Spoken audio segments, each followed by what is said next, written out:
आज इस खास पेशकश में अगले 2 घंटे मैं आपको Patna to Pennsylvania, Muzaffarpur to Minnesota, Bhagalpur to Boston, Forbesganj to Florida, इन तमाम जगह लिए चलूंगा। आप कहेंगे ये बिहार के शहरों के नाम ले रहे हैं, अमेरिका के भी शहरों के नाम ले रहे हैं, क्योंकि दोनों जगह चुनाव हुए हैं और इन पर ही आज हम 2 घंटे चर्चा करने वाले हैं। लेकिन पहले बात अमेरिका की, दुनिया के सबसे ताकतवर मुल्क अमेरिका की, जहां राष्ट्रपति चुनाव संपन्न हो गए हैं। कांटे की टक्कर चल रही थी पिछले 4 दिनों से, पेंडुलम की तरह ऊपर नीचे जा रहा था यह चुनाव, लेकिन अब सब तय हो गया है।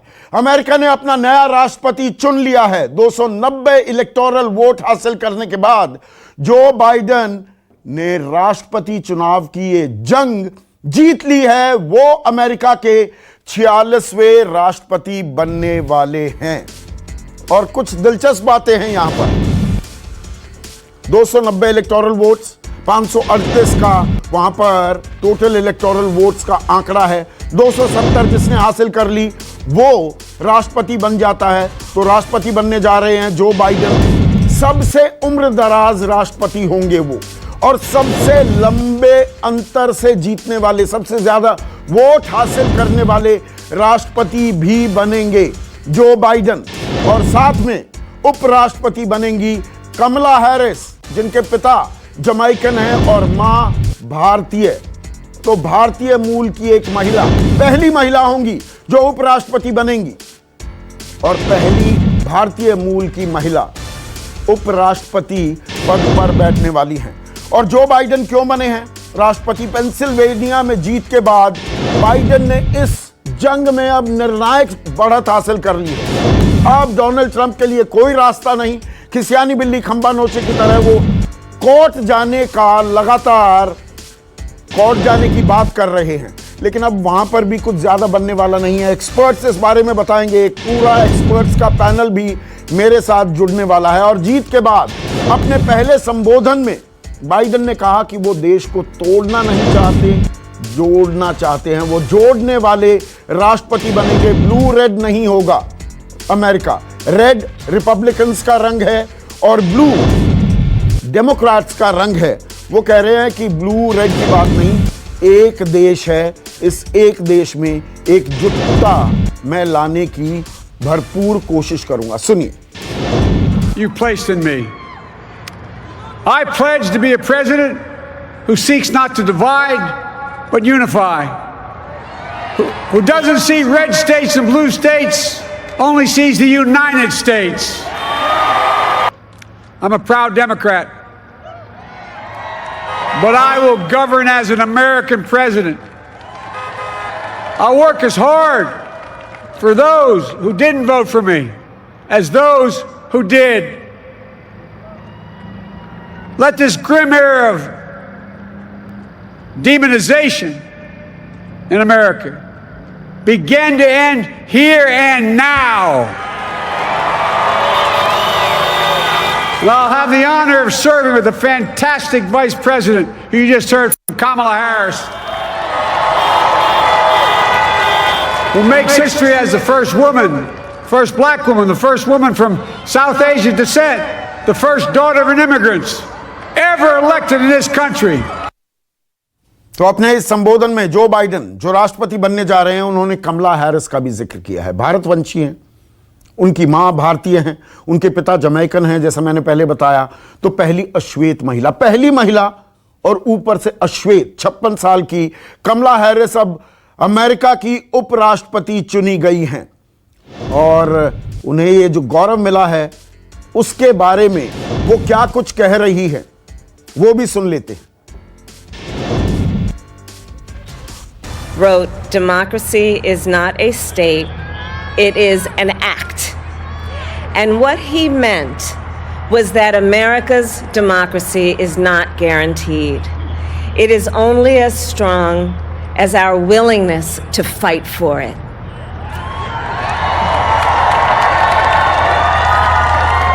To guard it and never take it for granted. And protecting our democracy takes struggle. It takes sacrifice, but there is joy in it. and there is progress because we, the people, have the power to build a better future.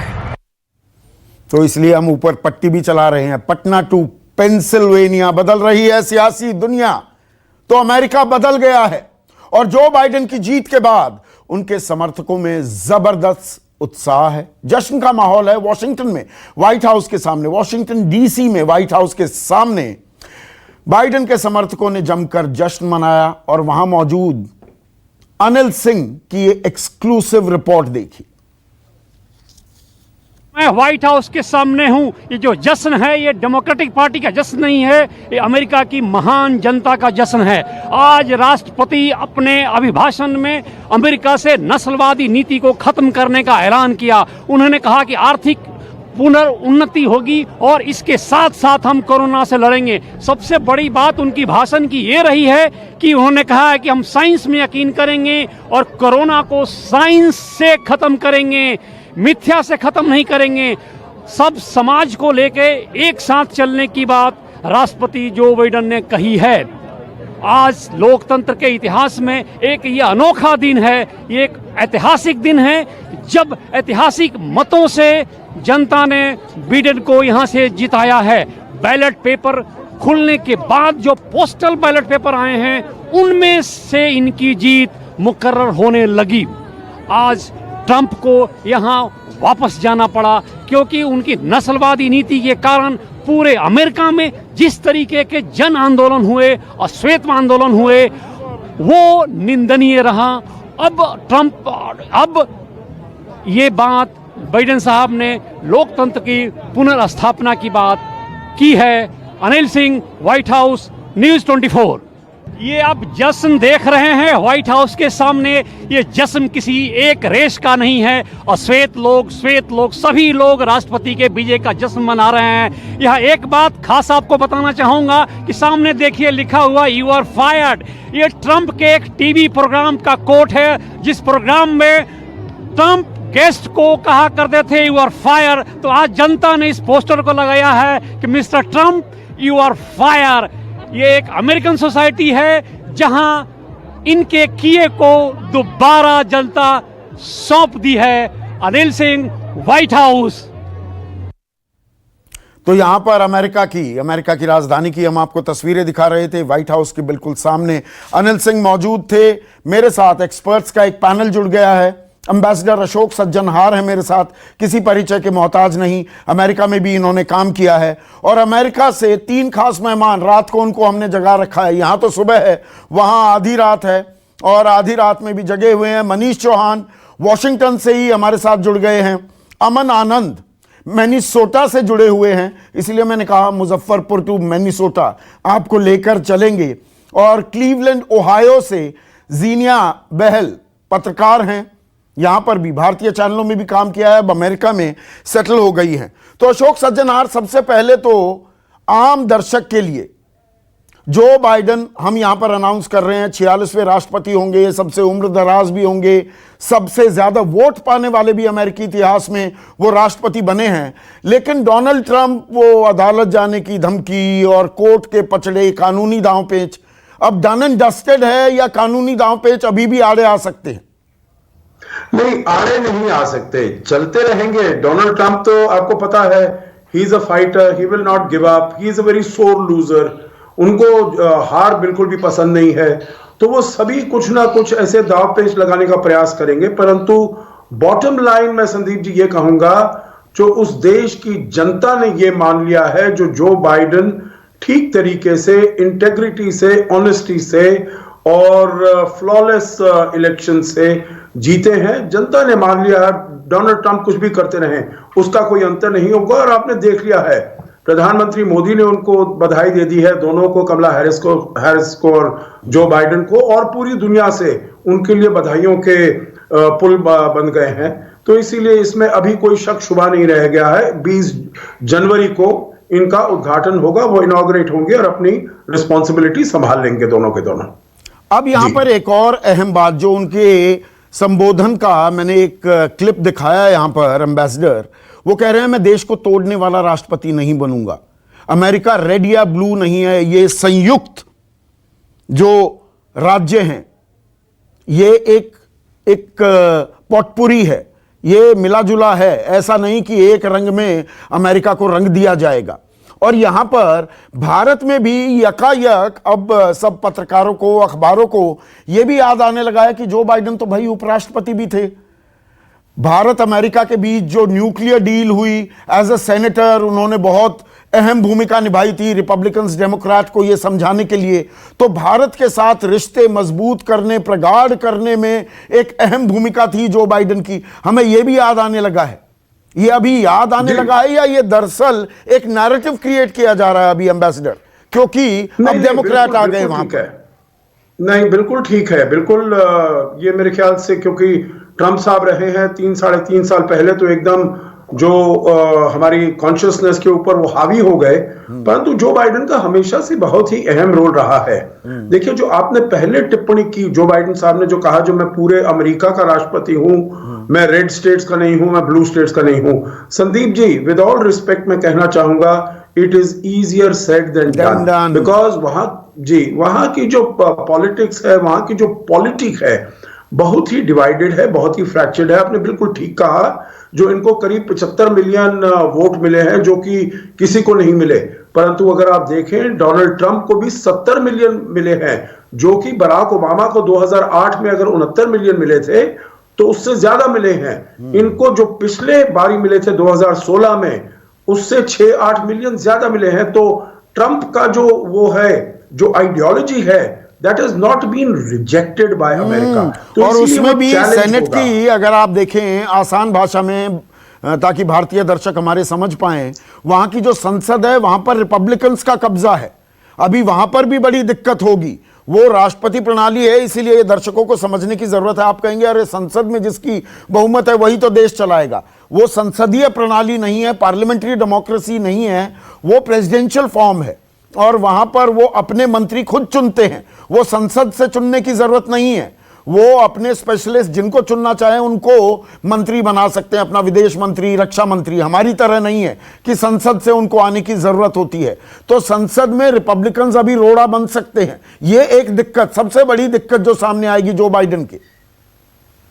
बिल्कुल आप ठीक कह रहे हैं। देखिए, जब ये शुरू में कहा जा रहा था, जो एक ब्लू वेव आकर सबको बहा ले जाएगी, सभी कुछ डेमोक्रेटिक हो जाएगा, वैसा तो हुआ नहीं है। और वहां पर जो सेनेट में रिपब्लिकन के 53 थे और डेमोक्रेट के 47, ये सोचा जा रहा था जो वहां पर भी डेमोक्रेट्स बढ़ोतरी हासिल कर लेंगे। अनफॉर्चुनेटली वो नहीं हो पाया है, और अभी 48-48 दोनों हैं। बल्कि AP associated press ambassador 48-46 in favour of Republicans कह रहा है। हाँ, नहीं, बिल्कुल ठीक आप कह रहे हैं, क्योंकि अभी 2 जो सीटें हैं वो जॉर्जिया में फेस ऑफ है, जनवरी में होना है।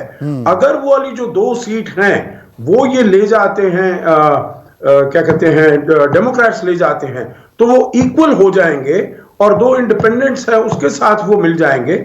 और अगर फिर उसके बाद कमला हैरिस होंगी सेनेट की वाइस प्रेसिडेंट के तौर पर, वो उसकी चेयरमैन होंगी, तो उनका वोट बहुत डिसाइसिव हो सकता है। कमला हैरिस की भी हम बात करने वाले हैं सर, 1 मिनट के लिए रोक रहा हूं। कमला हैरिस की भी बात करेंगे, लेकिन मनीष और जीनिया आपके पास आऊं उससे पहले मैं थोड़ा अपने दर्शकों को यह दिखाना चाहूंगा। आपके दर्शक देख चुके हैं कि अमेरिका में जब वोटों की गिनती हो रही थी, उस वक्त डोनाल्ड ट्रंप कैसे व्हाइट हाउस के अंदर गोल्फ की भी खेल रहे थे। मेरे सहयोगी रहे अनिल सिंह की ये एक्सक्लूसिव रिपोर्ट देखिए, फिर आपके पास आता हूं।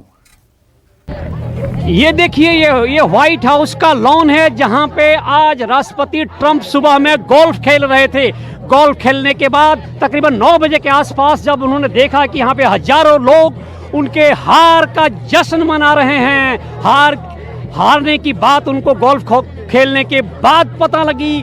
आने वाले दिन में ट्रंप के लिए बहुत ही मुश्किल का समय रहेगा, क्योंकि उनके ऊपर अनेक आपराधिक मुकदमे लगाए गए हैं। आर्थिक अपराध है, टैक्स से जुड़े अपराध हैं, और तो और महिलाओं के द्वारा यौन शोषण का आरोप है। आने वाले दिन में ट्रंप काफी मुश्किलों का सामना करने के लिए उन्हें तैयार रहना पड़ेगा। Anil Singh, white house, news 24। तो यहां पर अब जो बाइडेन राष्ट्रपति बन गए हैं, ये बात तो बिल्कुल तय हो गई है। तो ऐसे में मनीष, मैं आपसे जानना चाहूंगा, भारत अमेरिकी रिश्तों पर किस तरह का असर पड़ेगा? अभी मैंने वो जो नैरेटिव की बात की, अब सब याद करने लगे डेमोक्रेट्स ने ही भारत के साथ रिश्ते मजबूत करने की शुरुआत की, जो पिछले 2 दशक से अब बढ़ते जा रहे हैं वो रिश्ते। तो जो प्रधानमंत्री मोदी का जो पर्सनल सिग्नेचर स्टाइल है डिप्लोमेसी में, वो अपना पुट भी डालते हैं। अब की बार ट्रंप सरकार का नारा भी बुलंद किया गया था। ये कुछ इम्पैक्ट करेगा, या दरअसल 2 देशों के बीच के रिश्ते होते हैं वो एक ट्रैक पर चले हैं, वो आगे ही बढ़ेंगे, उसमें रोड ब्लॉक्स नहीं आने वाले? सही कहा आपने सही कहा। हमारी ऑर्गेनाइजेशन ने जो बाइडेन के साथ तकरीबन पिछले 15 साल से रिश्ते रखे हुए, अगर आपको याद होगा तो 2005 में या 2006 में जब जो बाइडेन मुंबई आए थे, तो उन्होंने कहा था कि मैं ये देखना चाहता हूँ कि ये मेरा एक सपना है कि इंडिया और अमेरिका 2020 के अंदर सबसे अच्छे गहरे, बहुत अहम बात कही है, 2009 में कही थी, 11 साल पहले जो बाइडेन ने कही थी। 2020 साल था। इट्स सो अनकैनी कि वो 2020 का जिक्र करते हैं कि भारत के रिश्ते और मजबूत होंगे 2020 में। Prophetic words Manish. और उसके साथ उसी के साथ उन्होंने ये भी कहा था कि मैं ये देखना चाहता हूँ कि इंडिया और अमेरिका के बीच में तकरीबन $500 बिलियन का बिजनेस कारोबार हो, जो आजकल में $150 बिलियन से भी कम है। तो अगर ये देखो, और कई सारे उनके स्टेप्स है, वो जब उपराष्ट्रपति भी नहीं थे उसके पहले भी उन्होंने कई सारे भारत के साथ सौदे किए हुए, जैसे नेवल उनका जो एक्ट था उसके लिए स्पॉन्सरशिप उन्होंने की थी, जिससे वजह से हमने जलाश्व नाम का पहला अमेरिकन जहाज हम खरीद सके थे। तो अगर वो देखा जाए और वो हिस्ट्री देखी जाए तो ऐसे लगता है कि भारत और अमेरिका के संबंध और मजबूत होंगे। तो ये प्रोटेक्शनिज्म की जो बात होने लगी थी, अमेरिकावाद पर जो तवज्जो दे रहे थे डोनाल्ड ट्रंप, मनीष, क्या वो चीज थोड़ा सा पलटेगी? H1B वीजास को लेकर रिस्ट्रिक्शंस की भी बात थी, तो अभी तो ट्रेड सरप्लस भारत के फेवर में है, ये और आगे बढ़ता दिख रहा है आपको? बिल्कुल। H1B हमारी, जैसे जब ओबामा और बाइडेन के जब प्रेसिडेंट और वाइस प्रेसिडेंट थे, तब हमने उनसे कई दफे बात करी थी। तो ये जरूर है कि जो H1B के जो अभी रूल्स चेंज हुए हैं उसमें H1B में बढ़ोतरी होगी। स्टूडेंट्स भी जो है भारत से अब ज्यादा स्टूडेंट्स आ सकेंगे जो ट्रंप के कारोबार दरमियान नहीं आ पा रहे थे। तो देखते हुए सब कुछ इंडिया और भारत के रिलेशन और भी मजबूत होगी। हाँ, एक चीज अलग है, जो कश्मीर का जो इशू है, बिकॉज डेमोक्रेट पार्टी जो है वो ह्यूमन राइट्स से बहुत इम्पोर्टेंस देती है, तो हो सकता है कि कश्मीर के मामले में थोड़ी हमारे कश्मीर का मामला है, उसमें 370 जुड़ जाता है, अनुच्छेद 370 CAA NRC को लेकर भी, उस पर मैं चर्चा करूंगा। लेकिन जीनिया, हाँ जी, being the lady on the panel, और हम कमला हैरिस की बात ना करें इस चर्चा में तो बेमानी हो जाएगा। कमला हैरिस, जमैकन पिता, भारतीय मां, तो वो भारतीय मूल की हैं, वो ब्लैक हैं, वो महिला हैं, और पहली अश्वेत महिला उपराष्ट्रपति बनी है जीनिया, और वो अभी 56 साल की हैं।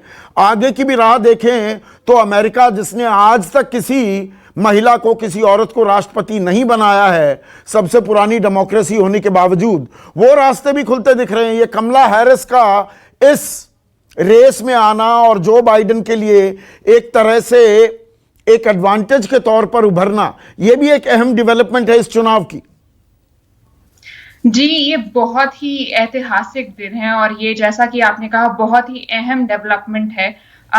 The first female vice presidential elect, first black and first Asian American vice presidential elect, और पहली इमिग्रेंट पेरेंट्स की बेटी बनी है वाइस प्रेसिडेंशियल इलेक्ट। तो ये बहुत ही ऐतिहासिक दिन है, और एक बात उन्होंने खुद कही है, मैं पहली हूं but I won't be the last, और उनकी यही उम्मीद है। और ये she was raised bye a single mother, उनके पेरेंट्स डिवोर्स थे, she was raised bye a single mother. उन्होंने डिस्क्रिमिनेशन फेस किया है जिसके बारे में उन्होंने बात करी है। वो जहां से पढ़ी है हार्वर्ड यूनिवर्सिटी, वो प्राइमरली ब्लैक यूनिवर्सिटी है। वो एक पब्लिक प्रोसिक्यूटर रह चुकी हैं, तो वो काफी टाइम से जो कहते हैं पब्लिक सर्वेंट रह चुकी हैं। और वो शी वॉज फ्रेंड्स विथ बो बाइडन, जो बाइडन के बेटे थे, जो कैंसर से जिनका निधन हो गया, वो उनकी दोस्त रह चुकी हैं। और उनका काफी प्रोलिफिक करियर रहा है। और आज मैं यूएस सिटीजन बनी, हाँ बात जारी रखिए। यूएस सिटीजन बनी थी 2017 में, और आज मैं बहुत खुश हूं कि एक महिला वाइस प्रेसिडेंट बनेंगी, और वो इंडियन ओरिजिन की भी हैं, अफ्रीकन अमेरिकन ओरिजिन की हैं, और सबके इंटरेस्ट रिप्रेजेंट करती हैं, and stands for diverse United states. और एम्बेसडर अशोक सज्जनहार जो कह रहे थे, जीनिया तुमने कहा डाइवर्स यूनाइटेड स्टेट्स, उसकी जीत हुई है, या दरअसल अगर 7.5 करोड़ से ज्यादा वोट मिले हैं जो बाइडन को, 7 करोड़ मिले हैं डोनाल्ड ट्रंप को भी, अभी अमेरिकन सोसाइटी फ्रैक्चर्ड भी है क्या? ये ऐसा नहीं कि जीत हो गई तो जोड़ने वाला बन जाऊंगा, अभी तोड़ने वाली ताकतें भी हैं। ये एक प्रॉब्लम है क्या जो बाइडन के सामने भी?